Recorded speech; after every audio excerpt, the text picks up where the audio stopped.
everyone, and welcome to episode 10 of This Week in Oakland. Today, we're in the absolutely beautiful Veterans Park, which is right in the middle of town. If you've driven through Oakland whatsoever, you probably know about Veterans Park. And it's really one of the pride parks, I'll call it, of Oakland, in terms of just how well it's maintained. I know the DPW does a magnificent job. If you've ever attended a Memorial Day parade, you know that they have a nice ceremony that's here every single year. Unfortunately, that couldn't happen this year because of the coronavirus pandemic. But if you ever get a chance to come down to Veterans Park and just have a moment of silence and remember all the people who were from our wonderful borough who served our country and paid the ultimate sacrifice, I would highly recommend that you take a drive or a walk down and see Veterans Park for yourself. Just as a reminder for everyone who's watching, this is a special episode. We have a message from Chopper Russo, who's been on 2 episodes previously. And then we're going to have a nice nature poem that's read to you that's actually about Oakland.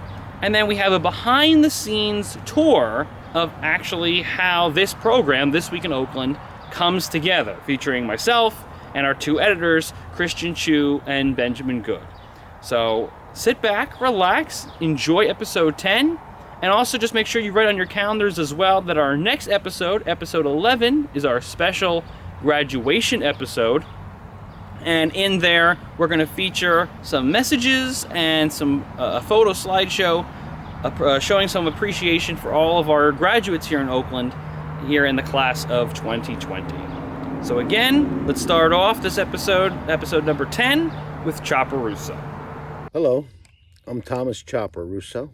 I'm a realtor in the state of New Jersey with the ability to sell residential, commercial, and businesses throughout the entire state of New Jersey. I presently reside in the beautiful borough of Oakland. As many of us know, one of the reasons for the great resale value in Oakland are the schools. We've touched upon that briefly in the past, but the school is one of the major draws to our area. Also, the amenities and the community involvement. We have a large number of 501c that are actively participating in the betterment of our community. Oakland's also known for all the state land, Bergen County land, green acres. In fact, along Skyline Drive, the walking trails are known as some of the best BMX competitive trails on the East Coast. I presently am sitting along the Rampo River, which is a beautiful tributary that runs through town. People from out of town love these open spaces, and I hope that all of us would try to take advantage of it, especially with the beautiful weather we've had. So today, let's talk about our homes. We've talked about the items that increase the value. We've talked about septics. But let's talk about how do we get our home ready for sale. Number 1, let's try to clean out all the debris in front of the house. Trim the trees. If you have chip paint or what have you, let's touch that up.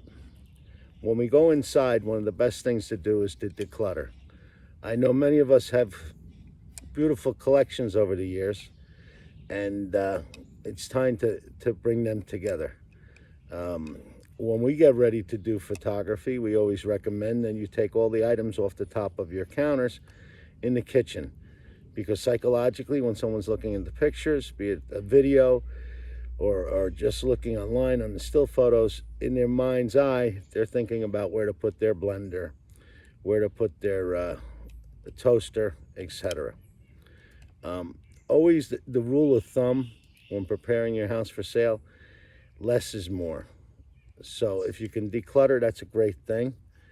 Excessive items of furniture, if you have like 3 lazy boys in the living room, it might suffice just to have 1. You want to make your space open. A very easy trick is if you have a dining room table and it has a bunch of leaves on it, we always recommend that you remove the 2 leaves and just have 4 chairs. In the bathroom areas, we ask that you remove the water pick, the toothbrushes, things like that. Again, like the same idea as a kitchen, you want to keep your counter clean. Where needed, paint. But if you're not able to, we understand. And if you ever have a limited budget, it's better to spend not only your time, but your money inside versus outside. The inside of your home is the most important thing.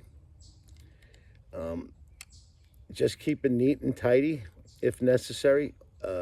Contact a commercial cleaner to spruce everything up. If you have play sets and things like that you never use anymore, you may want to think about removing that. Other than that, there's many tips on this online you can get from your local realtor. But this is one of the great things about being in Oakland. As I sit upon the Ramapo River. Oh, by the way, I forgot to mention, great fishing and stocked with trout. Have a beautiful day. Bye. Stewart Woods, A Wee Glen by Dorothy Stewart.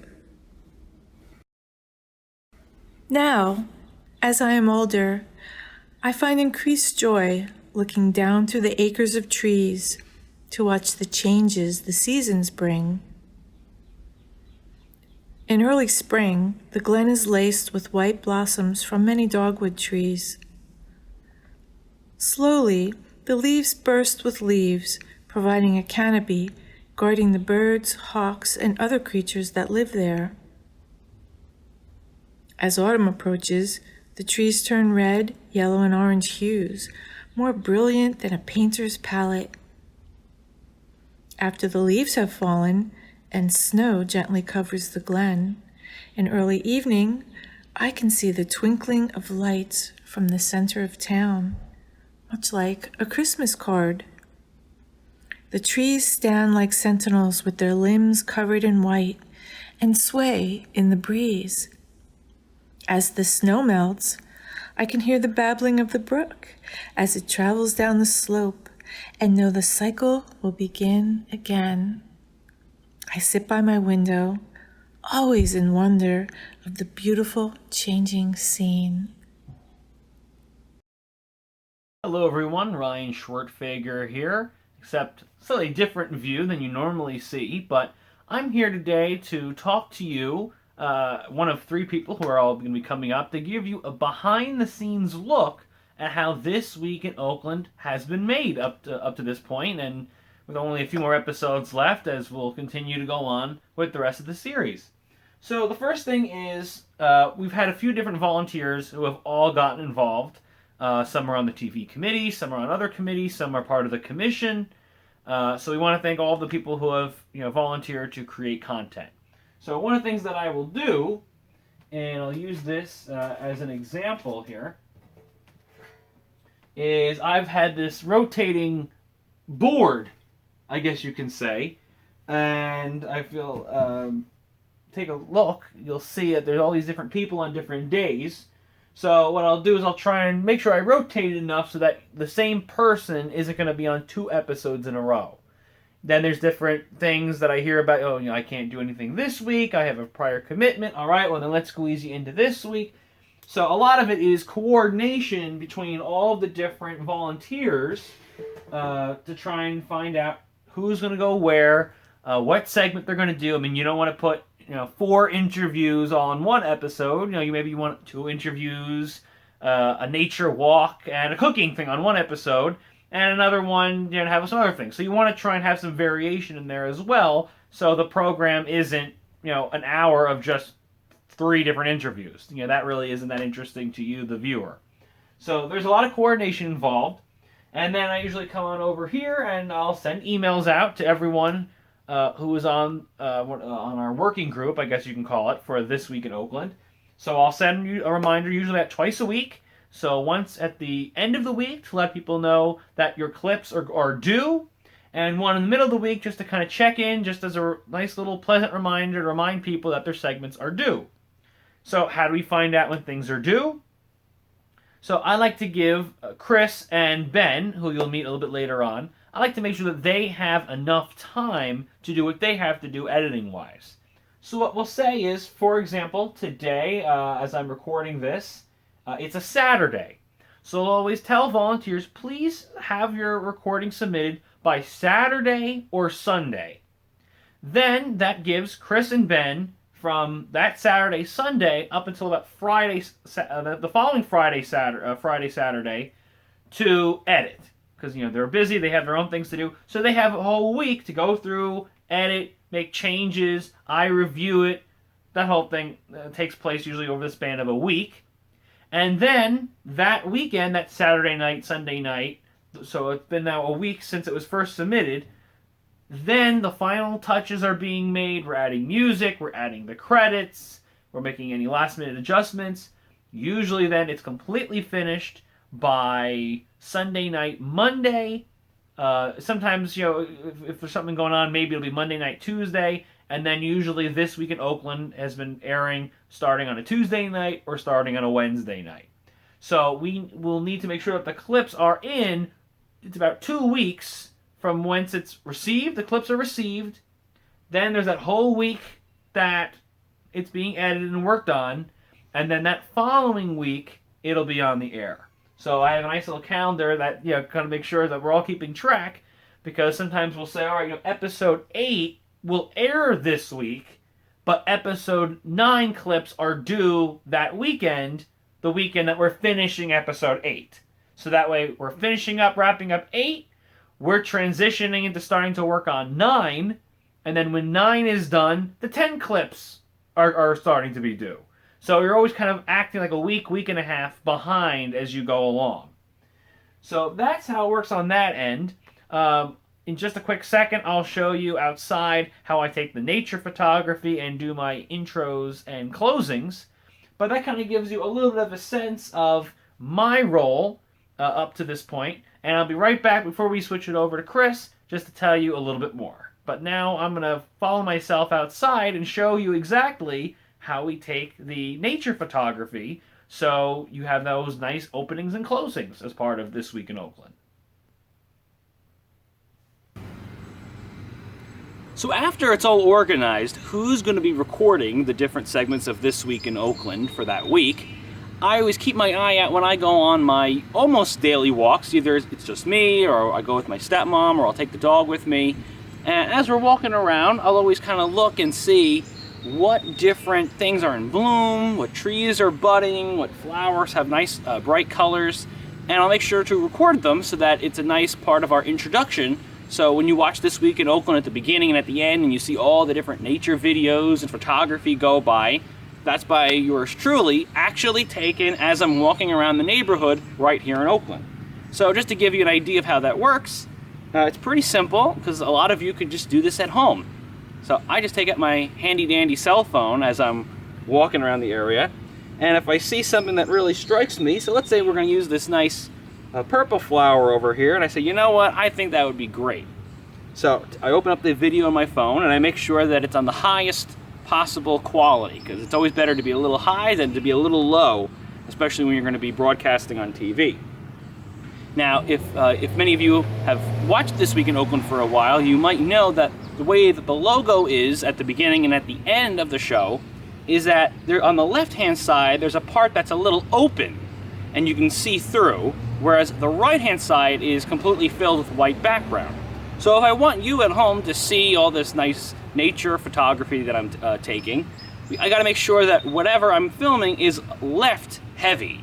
That way it shows up for you guys to see. So let's say I'm going to use this purple flower, as I said. So I'm going to go right up to the flower. One of my teachers in college always used to tell me, don't use your zoom if you can avoid it. Walk or zoom with your feet. So that means get as close as you can to the camera, and then if you have to zoom in, then use the zoom.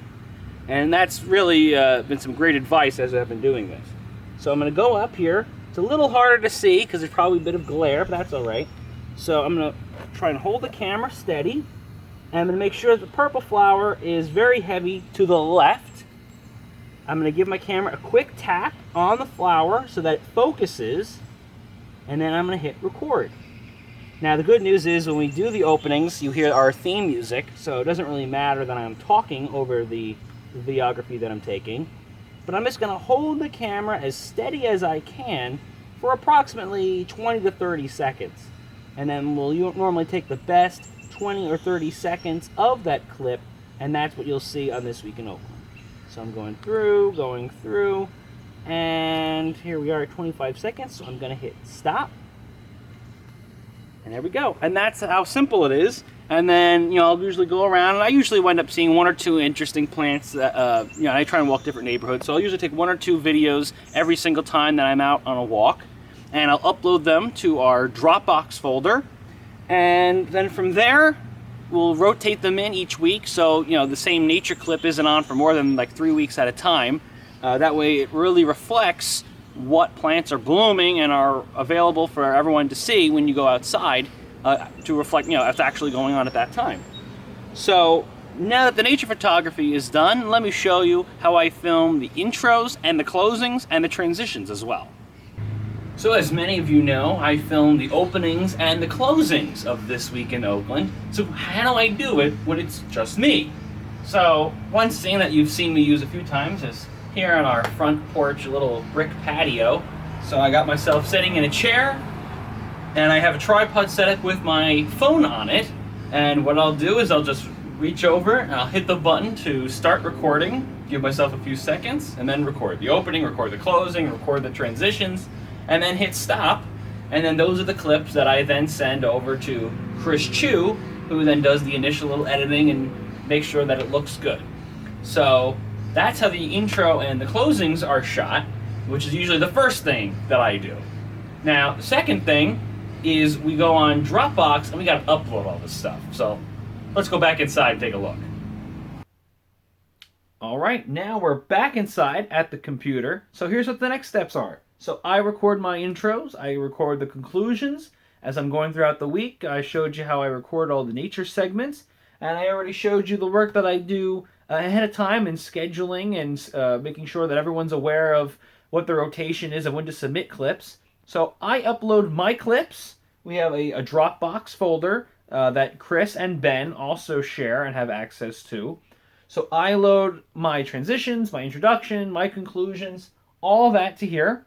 Volunteers will get me their clips by flash drive or Google Drive or Dropbox. So they'll record it on their own time and with their own equipment, whatever they want to use.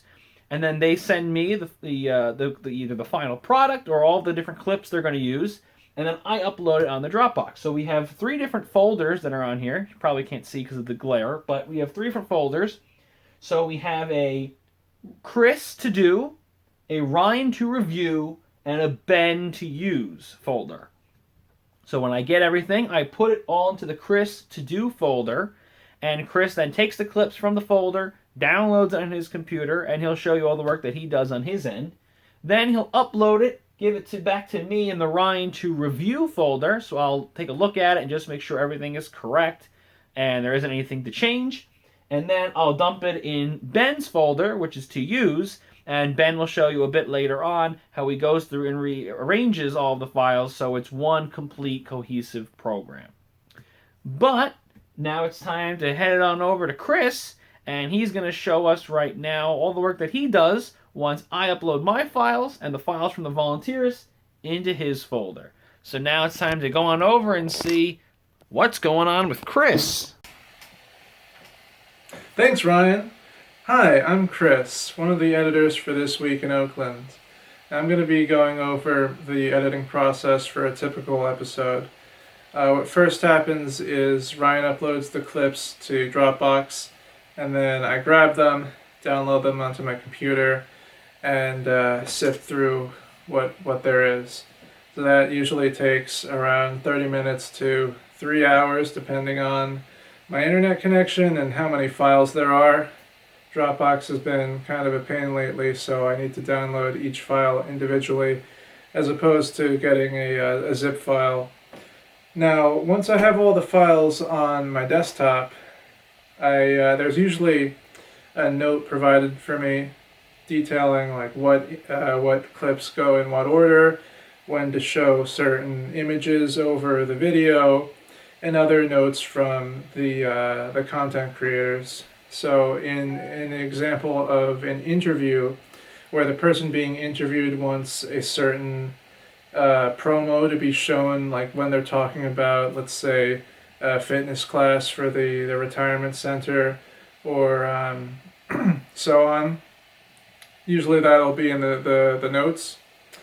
And I'll put the video clips into my editor, Premiere Pro, and just start lining them up in sequential order, going through them, hearing what they're saying, looking through the files, seeing what clip, like what image should go over which section of the video, and other things. If there needs to be titles, if there needs to be credits for an art piece, sources used, usually I'll do that. And then when I stitch everything together, I'll send it over to Ben for him to do the second round of edits. So this is one of the 3 screens that I work with. This is the timeline, and basically what happens is I'll import a video clip onto this timeline. It'll appear here, and then as I drag videos, I make sure to insert them at the end of the previous video clip. And the thing I really like about Premiere is that everything is structured like construction paper. So it really harkens back to the days of elementary school or kindergarten, where you'd have to like create some sort of poster using construction paper and like a bunch of cutout material. So the way that Premiere works is that you drag a clip on here, and you can put it anywhere basically, and it doesn't have to, like, for example, in Final Cut Pro, everything has to be in order. There can't be like any gaps between the video clips. But the thing I really like about Premiere is that you can set the gap between video clips. So if you want just like a 10-second void between different videos, you can do that. And like many other powerful video editing programs, as you scrub through the audio, you can hear it in the preview pane. So this is my Premiere Pro setup. Typically I have 3 monitors, but since this is a screen recording, 1 monitor has to do. So on the left you'll see all the clips in the project. This is basically where I store the video files, the audio files, the images before I put them in the timeline. And then this is the timeline. It has multiple video tracks and multiple audio tracks. And then this up here on the top right is the program, which basically is the picture. So for this particular video, it's audio of someone reading a poem, and then over that is a bunch of video clips, nature clips that we've gotten over the years, or months rather. So most of these are video clips, which are 16 by 9, but in the case where there's an image that represents a part of the poem, sometimes it's not in the correct aspect ratio. So for example, this image, it's basically a rectangle. So if we go to the editing pane, actually it'd be in effects controls. So if I highlight this image and I scale it to 67%, you see that it's actually a rectangle. Now, in the world of video, you really don't want to have black on either the left or the right side, or the top and the bottom. So we need to artificially fill this space with content.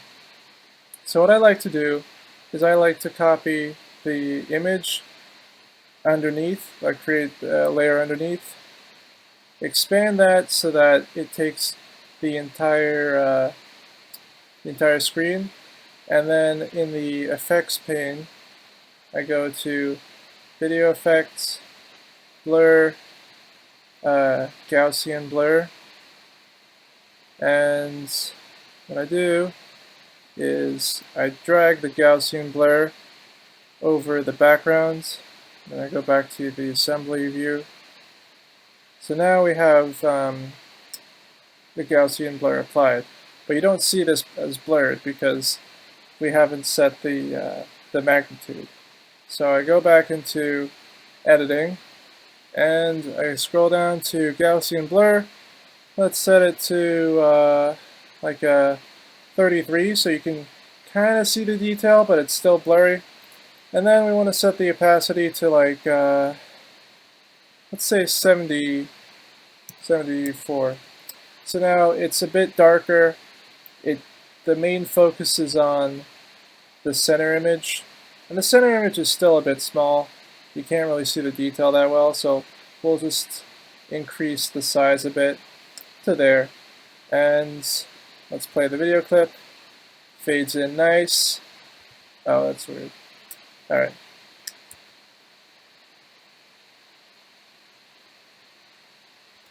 And that's basically what I do when I get given oddball video resolutions, where it's like the video is it's either too narrow or too wide, and I need to fill in some space that wouldn't otherwise be filled in.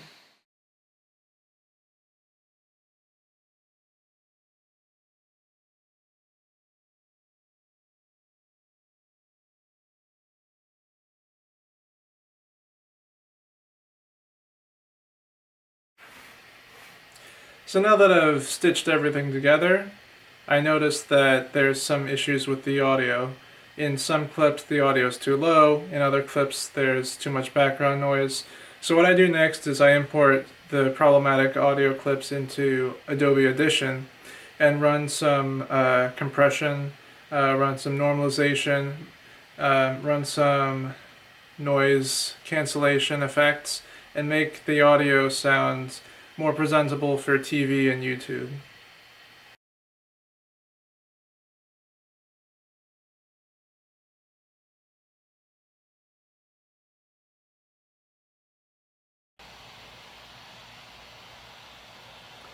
So now that the video and the audio are looking good, the last thing I need to do is to export it into an MP4, upload it to Dropbox, and let Ryan know so that he can do his review.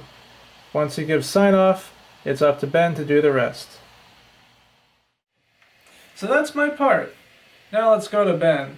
Thanks, Chris. Hi, I am Benjamin Good, a junior member on the Oakland Communications Commission, and I am one of the 2 editors, along with Chris, for This Week in Oakland. My job is mainly to receive the finished edited clips from Chris Chu, and to lay them all out together and format the segments for the final product, which is what you see on TV and watch online. This means that I cut and splice clips together, add what are called lower thirds, which are the little names and the titles that you see right here, while I also add transitions between clips, blurring out things to follow cable rules, and add some background music to the clips to make it more enjoyable for you. As Chris previously mentioned, the clips first get submitted from our content creators to Ryan. He'll add notes and comments, put all of the files together in one place for Chris to edit them all, and then when Chris is done and Ryan approves of the product, Ryan will forward them to me using Dropbox. And that is where I come in. First, I will download all of the clips related to that show from Dropbox. Right now I'm using 2 screens, which is not as complex as per se Chris's Program 3, but this suits me well. I've edited using only 1 screen, and it is practical. I will not go too much into the specifics now, but if you have questions regarding the editing process, email them to occ@oaklandnj.org, or what the lower third says, which is, oh, I'm supposed to put that in. Now, can you see it? I hope so. Alright, back to editing. The first thing I work on is the intro to the show.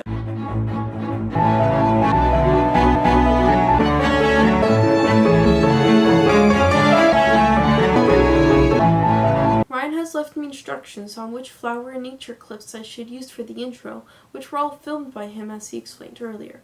We like to switch up the nature clips each episode, and he likes to add some variety and also reflect what things currently look like in town. I download the specific clips from Dropbox, and then I will export them. Once I get them onto my computer, I will then insert the clips into my editor of choice, Davinci Resolve. More on that later. I will now seek out the clips that Ryan would like me to replace, and I will mark them with a color of my choosing.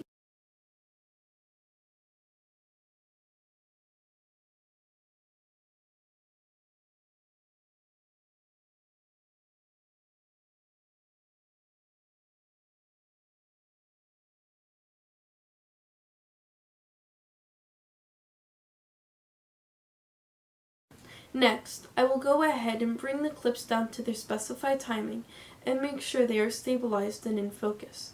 Then, I will drag in the clips and insert the fade transition effect. I will repeat this process about 2 to 3 times, since that is the number of clips that I am replacing in this week's intro.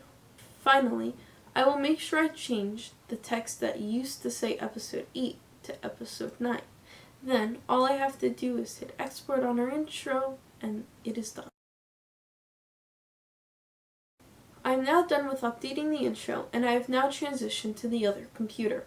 I'm going to go ahead and unzip the zip folder in which the footage for the episode is in.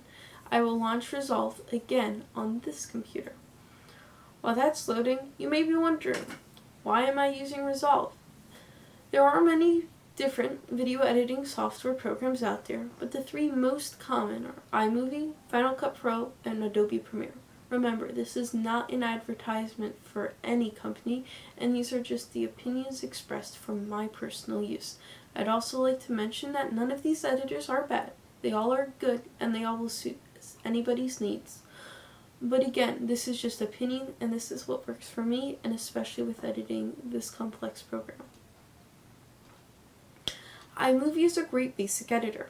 This is awesome for someone who is just getting started into producing and editing videos. It does not allow for a lot of flexibility, but there is great theming and great templated options, great titles, and great backgrounds. Again, I don't dislike iMovie, but it just doesn't really suit me well.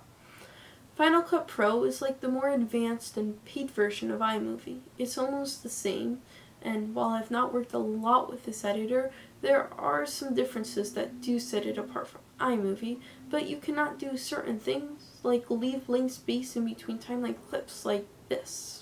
Well, this is still the same clip, but I just put some black space in between it. You can't do that in iMovie or Final Cut Pro. Also, this editor will set you back about $299.99. Another editor is Adobe Premiere, which gives you more flexibility than Final Cut Pro, but this program comes with a hefty price tag. Before I mention the price, Adobe products are of industry standard and are much used on sets of feature films, and Photoshop is a major tool in both marketing and film. Now, to the pricing. Adobe is usually sold as a part of a subscription to a suite of programs, including Photoshop, which means that you are buying the entire suite of programs, including Illustrator, Photoshop, After Effects, Adobe Audition, and more. To the regular consumer, the cheapest plan is $635.88 per year, not the $300 one-time purchase that you make for Final Cut Pro. And while there are options that allow you to subscribe only to Premiere Pro, they are not as well advertised as the whole purchase of the entire Adobe Creative Cloud. And finally, to Davinci Resolve. This editor is free, easy to use, and has a lot of great built-in effects ready to use on the first day. One great effect is the lower third that I keep on forgetting to put. Here. No. Here. Here. Here. There we go. I enjoy using Davinci Resolve, but keep in mind that in order for it to run efficiently, it needs a high-powered graphics card and it needs a high-powered computer. Also, just note that the free version is the public beta, so it is never fully perfect, but it should get the job done. Now that Resolve has loaded, I will begin by dragging in our exported intro. Once that is in here, the editor is much like the one that Chris just demonstrated using, which was Premiere Pro. With our updated intro placed on the editing timeline, I will now bring in the introductory clip that Ryan has made. The intro has already faded to black, so the software will not let me bring in another fade. Ryan's clip starts, and now I will cut to the point where Ryan wants me to bring it to. In this case, he is taking off his mask. Then, I bring in another thing that Resolve is great for. They're highly customizable, pre-templated lower thirds or name titles. I can get really creative, but I'll just stick to some presets that we had predetermined to use for all of the This Week in Oakland shows in order to keep the look of this show consistent and professional. I will come back to all lower thirds later, when I will pull up my handy-dandy guide, in which I've already predetermined the text sizes. Next, I will watch Ryan's opening and determine if I need to bring in any other lower thirds or information. Now, with the introduction clip done, I will move on to our first clip, where Selma Chu is making granola. I will begin by adding a fading transition from Ryan's clip into Selma's clip. Now, the automatic setting for the fade is a fade to white, but I will do a special blue, which is what we call the Oakland blue, and that color matches a code which now I know off the top of my head. X squared plus B squared equals C squared. No. Y equals MX plus B. Oh! Hashtag 04345C. One of the codes I know off the top of my head. I will now follow the same procedure as Ryan's clip, where I'll watch this segment and add in lower thirds as needed. Again, I will just change the settings that do not change during the program, which does speed up my editing process. I will come back to changing the text sizes later.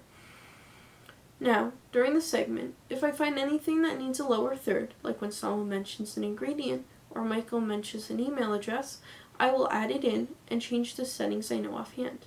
I will add in the text. Again, I will come back to it later.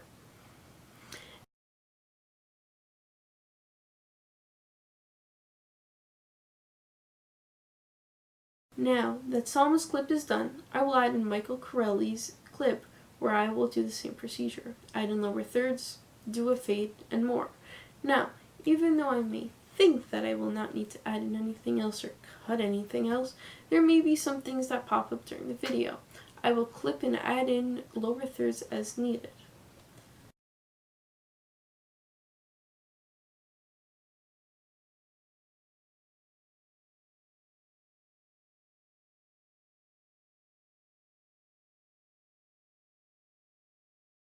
I will complete the same process for the remainder of the clips, now doing Ryan's transition into Jerry's nature walk and placing Nipa's online meeting presentation tips onto the timeline.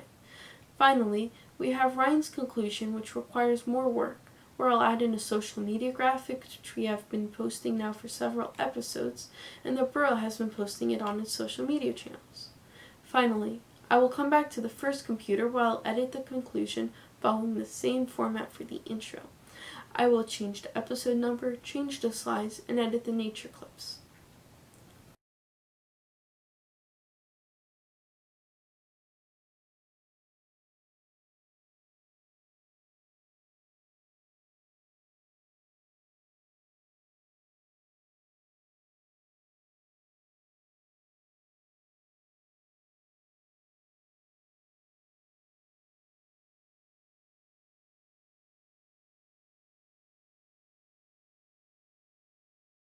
Back to the other computer where I will now insert the closing. Once the closing goes in, I ask Ryan to do a review to make sure it all looks good from his perspective. He will come onto the computer that we are accessing via secured remote access, and he will skim through the video. Sometimes we will know what Ryan wants, but other times he will notify me by means of communication, and I will do so. For example, here, he wanted me to use the hashtag MaskUpNJ signage that the New Jersey Department of Health has been using, so I was able to find it, download it, and upload it into Resolve to place the segment. Ryan will continue skimming through the episode to ensure that all looks good, and I may have to fix some wording, and he may also ask me to move and fade some graphics. Ryan will tell me that all looks good to proceed. Before we export this, does something seem off? You may be looking for something that is not there yet. Wait, here. Ben, where did you put it? Ben? Here. I think it goes here. Oh, there we go. The adding of the Oakland TV logo is the final stamp of approval, which I add in once Ryan goes over and proofs the final episode. I'll put that in, and now we can go ahead and hit export. The exporting process does take a while, but within an hour, we will have the final product. I send the finished program file to Ryan, and then it is up to him to bring the file down to the Fred C. Burks control room and schedule it to air on Oakland TV. He will then let Michael Corelli at Borough Hall know that the program has been scheduled to air, and you'll find out about the premiere through the borough's social media. Well, that about wraps it up. We have all enjoyed being able to work on this unique project that is This Week in Oakland, and we hope that we have brought you some smiles during these tough times, providing you with some content that is more uplifting in Oakland, by Oakland, and for Oakland. Though, if you do happen to be watching from another town, hey, and we are glad to welcome you to this program too. We also hope that this behind-the-scenes tour can give you a greater appreciation and understanding of all of the work that goes on each and every week, and many hours on our weekends to produce this special show. I hope that you have had as much a good time watching this show as much as I have producing the show, and I've learned a lot about Oakland and its people, history, institutions, and more. Thanks for watching, and now back to Ryan to wrap up this show. Ryan? Ryan? Wait, Ryan. Come in, Ryan. Oh yeah, I'm supposed to edit him in. One sec. I got this, no problem. Thanks for joining us for another episode of This Week in Oakland.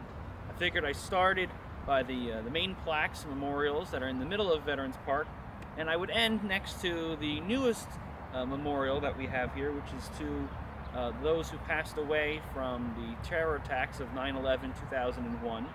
And if you actually look inside, there is a piece of steel that's from the Twin Towers.